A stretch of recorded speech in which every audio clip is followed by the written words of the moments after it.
আচ্ছা, তুমিও কি ফ্রিতে কাজ খুঁজছো? তাহলে দাঁড়িয়ে যাও, এই ভিডিওটি তোমার জন্য হতে চলেছে। আমার কাছে এরকম অনেক কোয়ারিজ আসে যে দিদি ফ্রিতে কোনো কিছু তোমরা শেখাও না, কেন ফ্রিতে আমরা ডিজিটাল স্কিল শিখতে পারি না? আচ্ছা, কোশ্চেনটা যদি আমি তোমাকেই করি, ধরো তুমি 1 থেকে 2 বছর ধরে একটা জিনিস শিখেছো, ডেলি প্র্যাকটিস করছো, মিস্টেক্স করছো, লার্নিং করছো আর নিজেকে ডেলি আপগ্রেড করছো নিজের টাইম এবং এনার্জি দিয়ে। এবার যদি কেউ এসে বলে এই জিনিসটি তুমি কোনো একটা কোম্পানিতে ফ্রিতে শিখিয়ে দিয়ে আসো সবাইকে, তুমি কি রাজি হবে?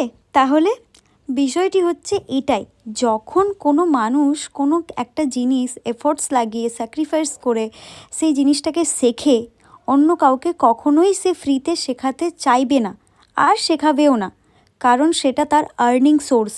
সেটা দিয়ে সে কামাবে বলেই এতটা এফোর্টস দিয়ে স্যাক্রিফাইস করে জিনিসটা শিখেছে। তো তোমার যদি জেনুইনলি কিছু শেখার থাকে, তাহলে যে কোনো জায়গাতে কিন্তু তোমাকে ইনভেস্ট করতে হবে, সেটা অনলাইন হোক আর অফলাইন। প্লিজ এবার একটু প্র্যাকটিক্যালি ভাবো।